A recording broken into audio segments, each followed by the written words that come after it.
yang akan membentuk pigmen. Kumaha baru di-record dari tadi. Ya Allahu Robbi Mutiara. Oh, Mem lupa. Aduh, oke. Ya itu tadi yang akan membentuk pigmen-pigmen di sel-sel warna ya. Gitu ya. Oke, jadi seperti itu. Next. Next question. Udah? Itu aja? Sudah tidak ada, Mem.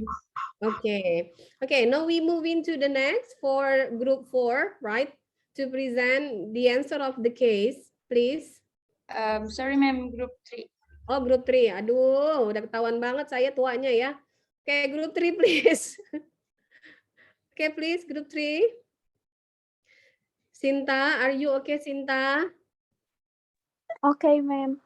Oke, antara mendengarkan atau bengong, saya agak-agak bingung nih, Sinta. Enggak, Ma'am, enggak bengong kok. Oh, enggak benar. No, you're listening us, all right? Yes, Ma'am. Are you with us?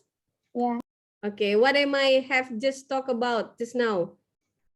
Sinta, do you know this? Sekarang presentasi buat case-based learning. No. The previous discussion that I discuss about apa Sinta tadi? Yang sistem saraf, Ma'am. Sistem saraf yang mana coba? Yang tentang penglihatan itu. Okay.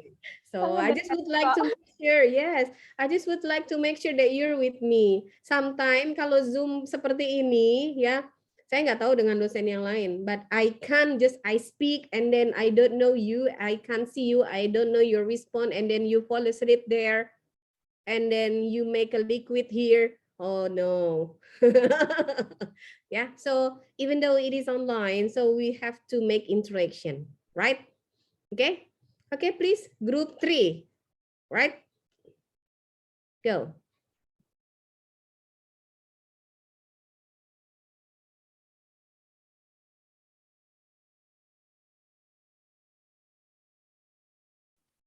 Assalamualaikum warahmatullahi wabarakatuh. Kami dari kelompok 3 izin mempresentasikan hasil diskusi kami tentang nervous system. Kami beranggotakan saya sendiri, Raihan Budetama, dan Salma Cedesi, serta Salma Nurabani. Next. Oke, kita masuk yang pertanyaan pertama. Next. Pertanyaan pertama yaitu, seorang lelaki tua berkata kepada putrinya bahwa dia tidak dapat mengingat di mana dia meletakkan kunci mobilnya. Kemudian setelah itu, lelaki tua itu melupakan nama putrinya juga. Nah, dia merasa tertekan sebagian besar setelah putrinya tidak dapat memahami kata-katanya itu. Nah, untuk pertanyaan ini, yaitu yang pertama, bagaimana situasi yang akan terjadi pada orang tua ini? Selanjutnya, apa penyebabnya dan area otak mana yang mungkin mengalami perubahan? Dan yang terakhir, apa yang bisa Anda sarankan kepada orang tua ini? So, the answer is, lelaki tua ini didiagnosa mengalami penyakit demensia. Demensia ini adalah sindrom terjadinya penurunan memori, berpikir, perilaku, dan kemampuan melakukan aktivitas sehari-hari pada individu. Demensia ini juga terjadi karena kerusakan di sel-sel otak, di mana sistem saraf tidak lagi bisa membawa informasi ke dalam otak, sehingga membuat kemunduran pada daya ingat, keterampilan secara progresif, gangguan emosi, dan perubahan perilaku. Penderita demensia sering menunjukkan gangguan perilaku harian. Next. Nah, demensia terjadi karena sel saraf otak bagian tertentu mengalami kerusakan, sehingga menyebabkan kemampuan otak untuk berkomunikasi dengan saraf tubuh lainnya menjadi menurun. Akibatnya, pengidap demensia ini akan mengalami gejala sesuai area otak yang mengalami kerusakan. Nah, untuk kasus ini, seorang lelaki tua tadi lebih spesifiknya mengalami demensia Alzheimer, di mana merupakan keadaan klinis seseorang yang mengalami kemunduran fungsi intelektual dan juga emosional secara progresif, sehingga mengganggu kegiatan sosial sehari-hari. Penyebab dari Alzheimer ini adalah adanya gangguan pada 2 protein di otak, yaitu amiloid, endapan amiloid yang disebut plak, akan menumpuk di sekitar sel otak dan membentuk kekusutan di dalam sel otak. Next. Nah, kemudian protein tau yang gagal bekerja dengan normal juga bisa mengganggu kerja sel-sel otak atau neuron dan melepaskan serangkaian zat beracun. Kondisi tersebut pada akhirnya akan menyebabkan kerusakan dan mematikan sel-sel otak. Penderita Alzheimer disarankan to pay attention to the pattern of it, improve communication in an appropriate way, exercise and participate in social activities, and pay attention to sleep pattern. Next. Selanjutnya akan dijelaskan oleh teman saya.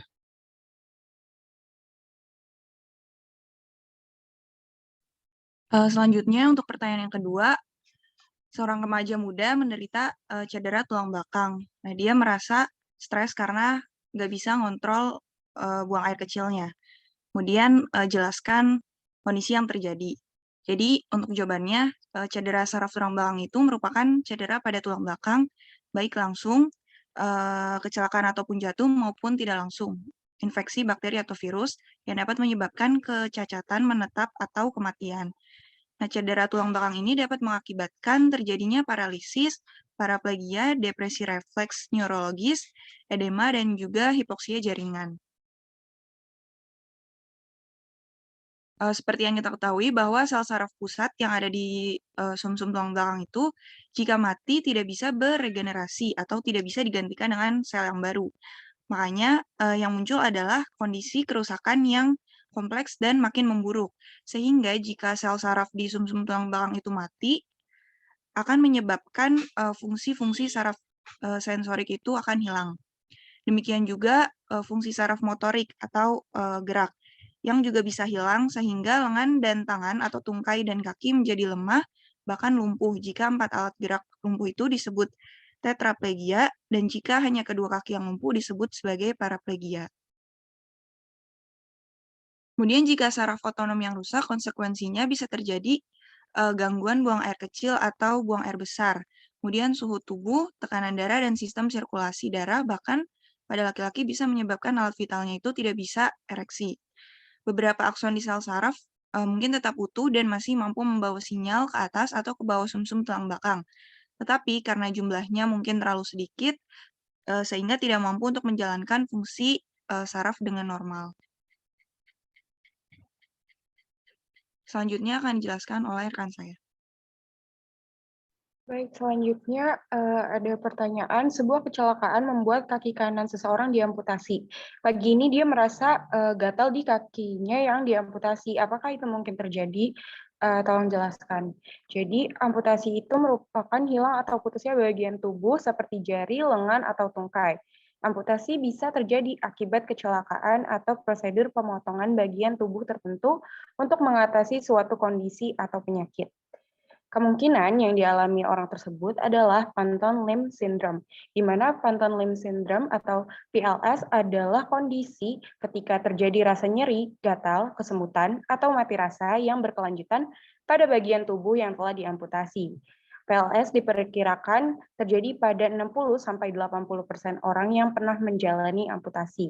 Nah, kondisi ini biasa terjadi setelah seseorang menjalani amputasi di kaki atau tangan. Seseorang mungkin masih dapat merasakan nyeri pada bagian tubuh yang hilang tersebut. Lamanya nyeri pada setiap orang juga berbeda-beda, bisa beberapa jam, hari, atau bulan. Bahkan ada pula yang mengalami keluhan ini selama bertahun-tahun. Selanjutnya akan dilanjutkan oleh rekan saya. Oke, pertanyaan selanjutnya yang next. Seorang anak didiagnosa mengalami kesulitan untuk membaca. Dia didiagnosis memiliki masalah di otaknya. Daerah mana yang menurut Anda bertanggung jawab atas peristiwa ini dan bagaimana prosesnya terjadi? Untuk jawabannya ini yaitu diduga anak tersebut menderita penyakit disleksia. Nah, dyslexia is a disorder in which children have difficulty learning, such as difficult to read, write, spell, or speak clearly. And hal ini disebabkan karena adanya gangguan pada saraf bagian batang otak. Bagian ini berfungsi untuk memahami dan memproses bahasa. Next. Nah, otak memiliki bagian-bagian yang memiliki fungsi tertentu. Bagian otak yang berfungsi untuk membaca yaitu terjadi di front lobe, di area Broca's, dan lobe temporal di area Wernicke's. Wernicke's ini berfungsi dan berperan lebih besar dalam decoding language, jika dibandingkan dengan broadcast area, di mana ini tidak terlalu berkontribusi besar dalam decoding language. Untuk kasus ini, maka yang lebih aktif dan berfungsi yaitu broadcast area, yang mana basically akan mempengaruhi proses mengenal bahasa yang akan lebih lama dalam memproses bahasa. Next. Selanjutnya akan dijelaskan oleh teman saya. Baik, selanjutnya ada pertanyaan kelima. Right, Salma? Kenapa, Ma'am? Last question, right? Yes, ma'am. Okay, please. Pertanyaan terakhir, Mr. A can suddenly fall asleep during any ongoing activity. Help Mr. A to identify and explain the problem aroused. What will you suggest to him and why? So the answer is, diduga Tuan A mengalami narkolepsi, di mana narkolepsi adalah gangguan sistem saraf yang menyebabkan rasa kantuk berlebihan pada siang hari, serta tertidur secara tiba-tiba tanpa mengenal waktu dan juga tempat.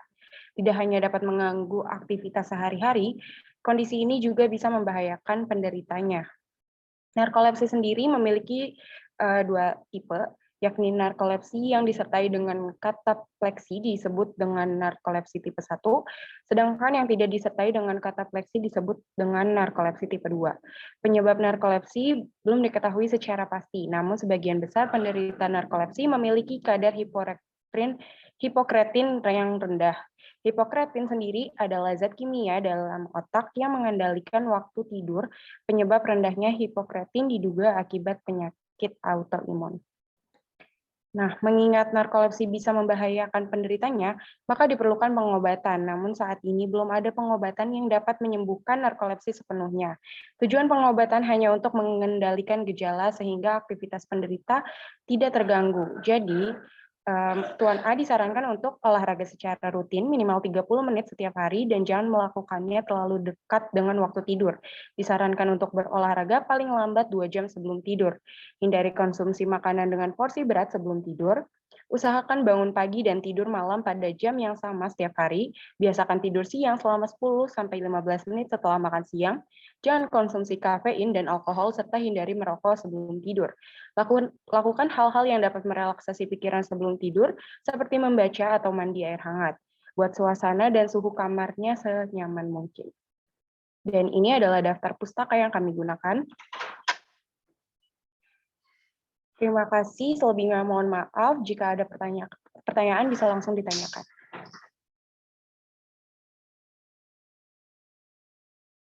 Okay, thank you. Group 3. I think for the discussion, we will continue to next meeting. I have the next meeting is waiting for me. So we are going to design the department website for your international accreditation. So I'm going to have meeting after this, and then I think the answer, please upload into group 3. All of you have already uploaded in our assignment, right? Okay, so next week we are going to discuss about this because the time is very limited if we discuss right now. And then next week will be about, the discussion will be about, what is that? Musculoskeletal system, Mutiara? Kalau di ininya, ini Ma'am, kalau di silabus tentang respiratory system. Okay, respiratory system. I think it won't be too long, so we can discuss about nervous system first, the answer of the case, and then you can give comment. You have already seen group 3 result. The other group, please prepare for comment for group 3. Do you have the same answer with them, or you have another opinion? Okay.